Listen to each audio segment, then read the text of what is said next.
bellow summons the cubs like a dinner bell. The females are hunting.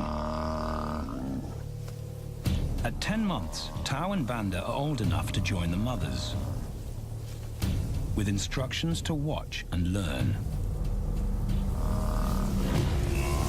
But the brothers aren't the only ones who respond to the cries.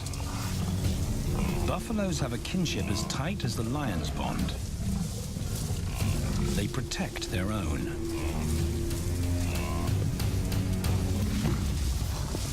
This meal fights back.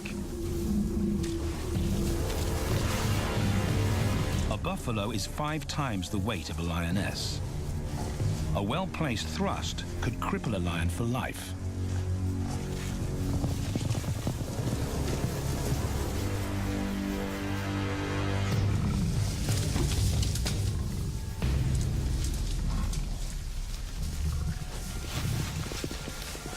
On the sidelines, the brothers are out of danger and out of the way. But when they try to help, they distract the females, and the buffaloes get away.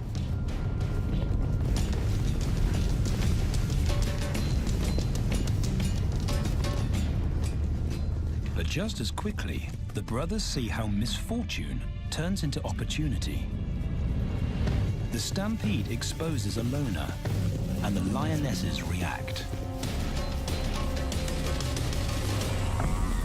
The mothers are fearless, driven to control and conquer. So Tau attempts his first jump on, risk-free.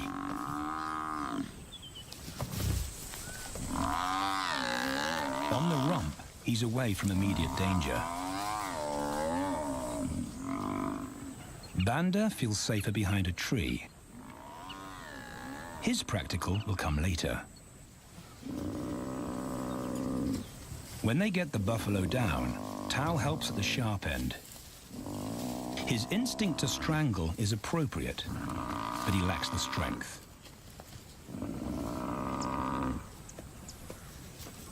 When reinforcements arrive, he realizes he's in over his head.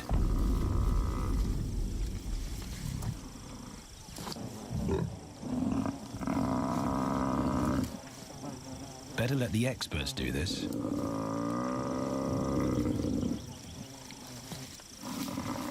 It takes the combined bite force of 2 adults to finally squeeze the life out of the buffalo.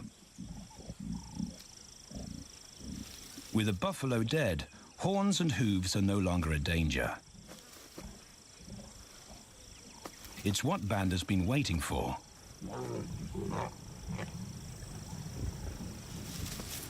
And then, more good fortune.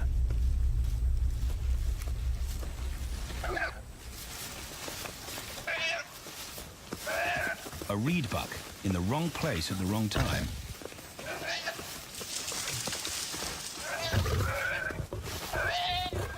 The pride females make it look easy. In an instant, there's an appetizer on the menu. More than enough for everyone. The brothers are accustomed to this endless supply of food.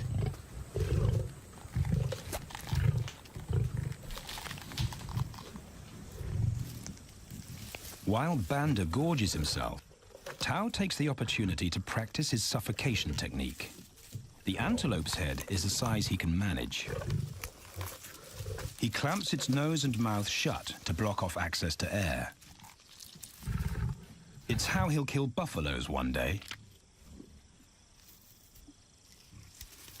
But for now, he leaves that to his elders. Food is the mother's responsibility. Their fathers handle security. The Kakanika males spend time away from the family patrolling their borders. This area of the Okavango Delta is full of pride lands, 7 in total. Each one as large as Paris. And other lions have their eyes on the Kakanika territory. The pride males continually scent mark the perimeter of their territory as a warning to keep out or face an attack.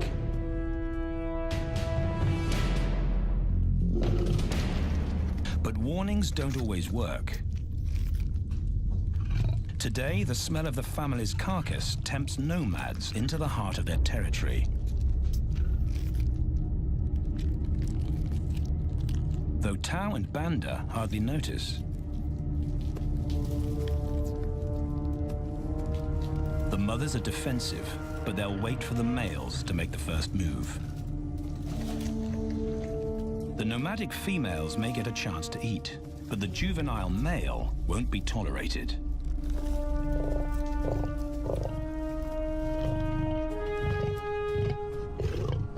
And then the young brothers see firsthand how their fathers, the pride males, deal with rival intruders.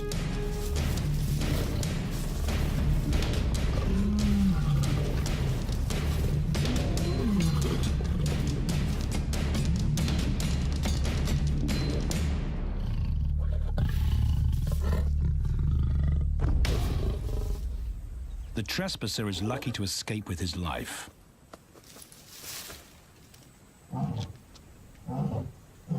Roaring is their final act of dominance. A bulletin to neighboring prides. It communicates location, prowess, and ownership.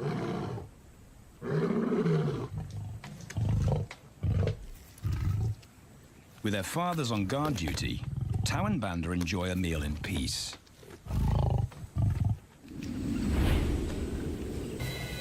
They move into attack positions.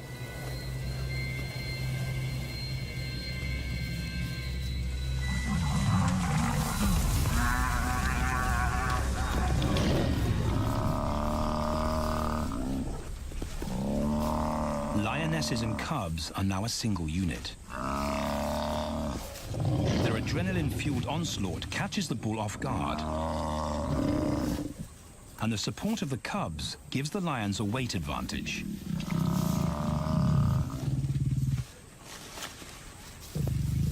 Within seconds, they wrestle him down. Both brothers are now experienced enough to help on the kill. Banda stops the bull from kicking the rest of the pride.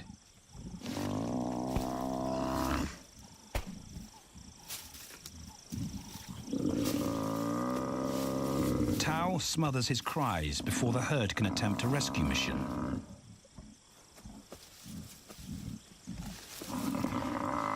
With so many females around, they both practice without pressure. And when it gets too hard, there's always a mother to take over and deliver the suffocation bite. But this idyllic childhood doesn't last. 6 months later, carefree days and easy meals end abruptly.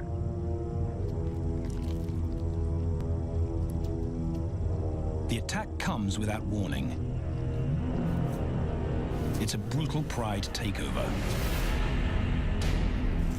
The rival's timing is perfect. He's waited for this moment for weeks. He storms into their territory when the family is separated and scatters the remaining females.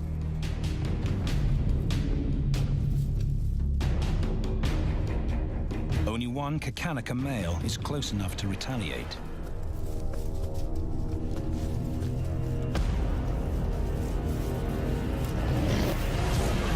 But the rival's intense power is overwhelming.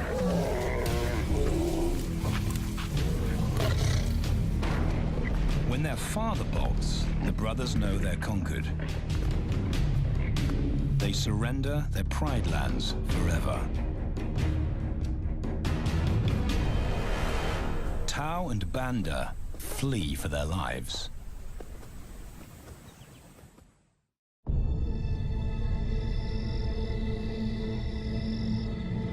It's a jolt to adulthood, as extreme as night and day.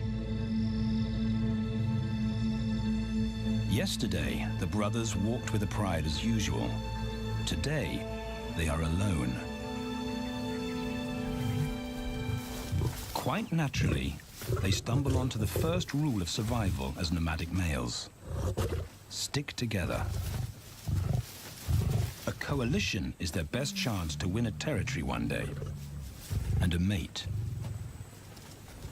This play session recalls their time together as cubs, and that's vital.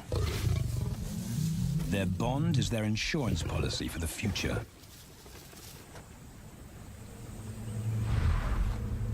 The brothers wisely keep a low profile and move through different territories quickly without being spotted. But others can't help attracting attention.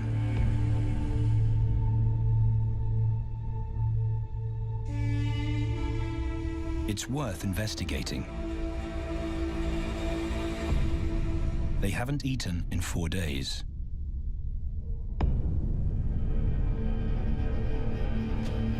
All the signs look promising. And as they get closer, a familiar stench confirms the find.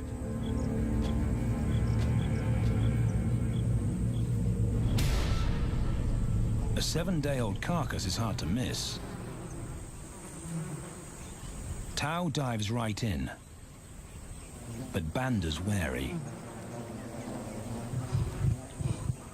And it's difficult to get enthusiastic about a mouthful of maggots.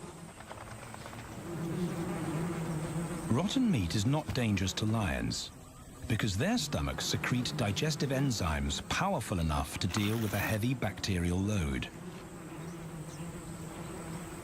A vulture can handle the mother load.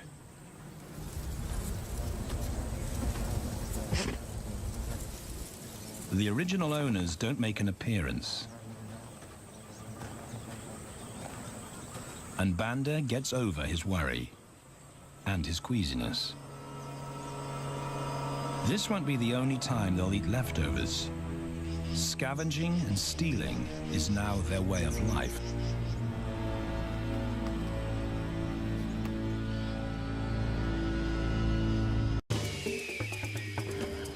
This show was created for you and your family to watch together. Welcome to Nat Geo Wild.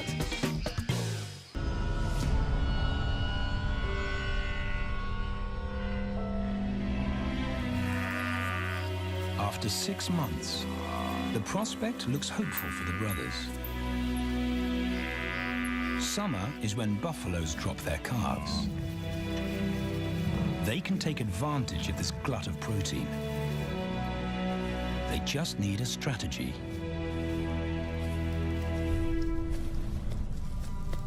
He's the right size for them to hunt. But how do they set an ambush without alerting the herd?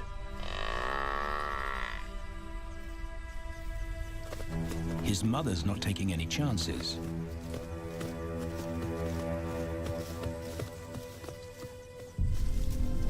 Back to tracking. It's the pattern they know.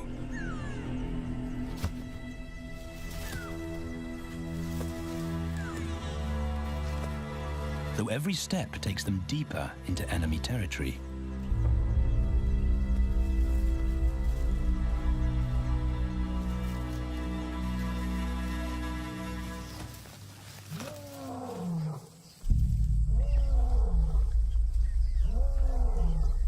That roar is their cue to leave.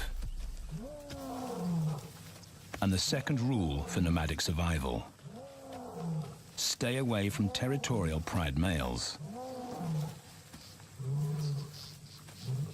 Tao breaks both rules when he suddenly splits from Banda.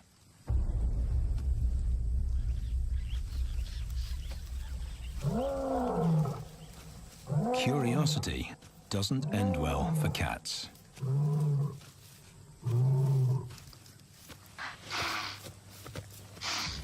Tao's been spotted, and now the bigger male knows he's inside his pride lands.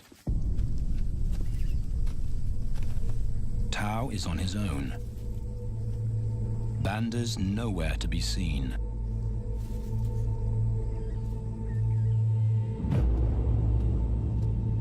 The pride male's age gives him confidence.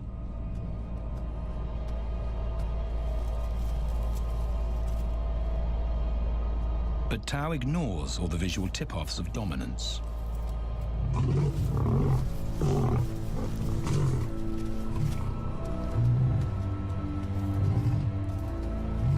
The pride male roars his final warning. Despite the threat, Tao doesn't back down.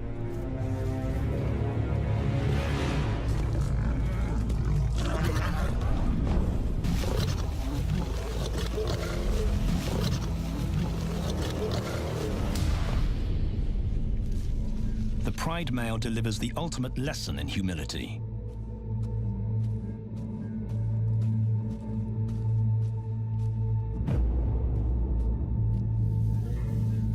And Tao narrowly escapes.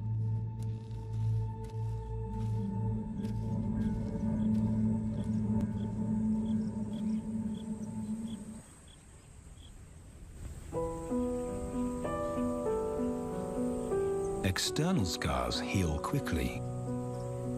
Internal ones take a lot longer.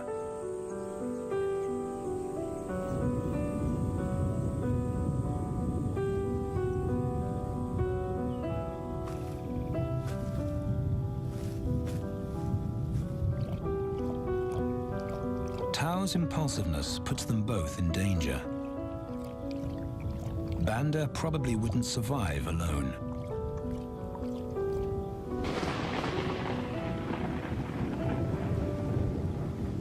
The rainstorm brings healing and relief to the land and the lions.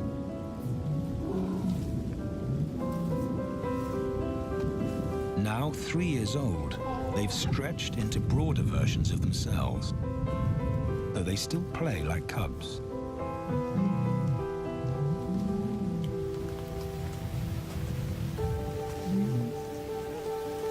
As the storm breaks, a month of pent-up energy is released.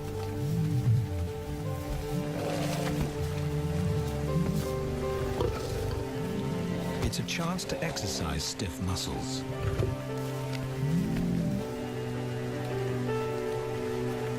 And reaffirm their blood bond.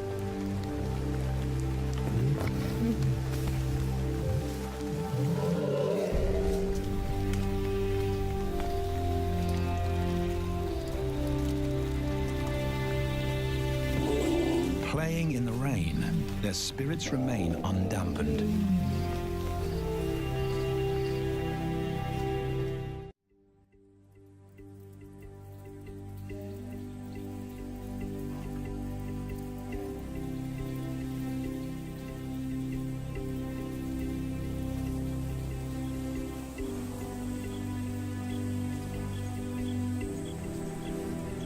The year moves on, and Tao and Banda's bodies change again. Light manes turn chocolate-colored.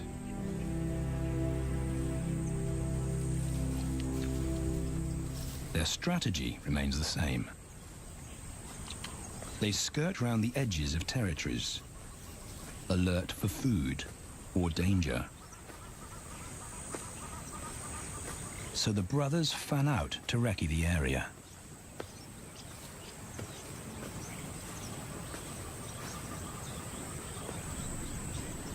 Banda heads for the thicket. He has to be careful, and so far, prudence has served him well.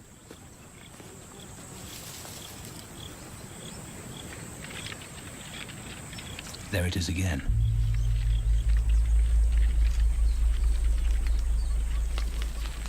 And then he catches a whiff that confirms his suspicion. Fresh meat.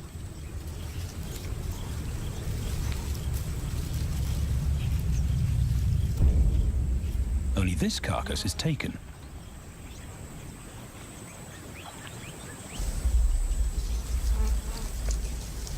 Females do occasionally tolerate nomads on their kills. And Banda's subservience gains him access.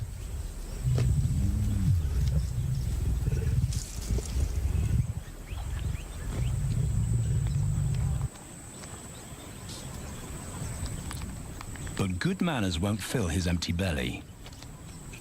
And now he's big enough to pull rank.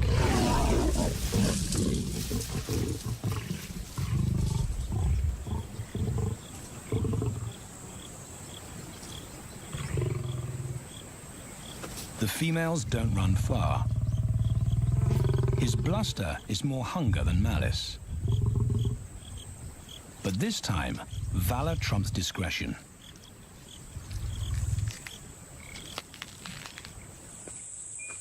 Tao also notices an intriguing smell. But it's not a carcass.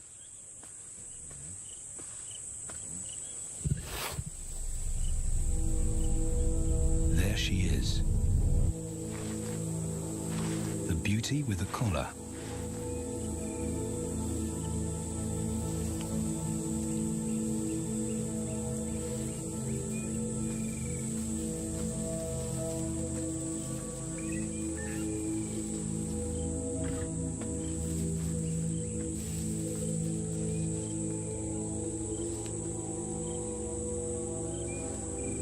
Her scent is intoxicating. It pulls him on an invisible leash.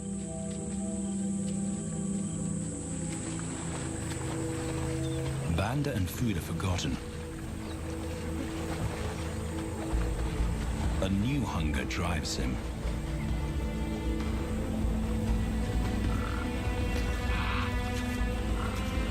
She has his undivided attention. But he has to wait till she allows him to approach.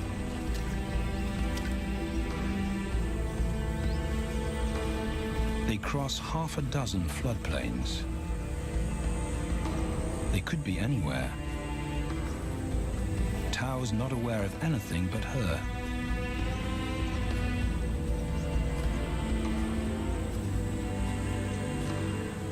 The sun is low when he catches up to her.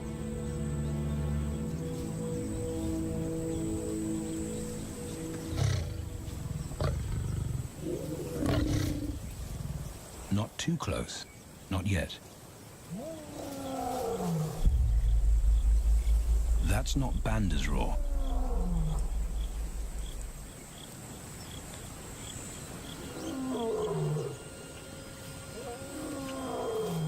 And he didn't imagine it.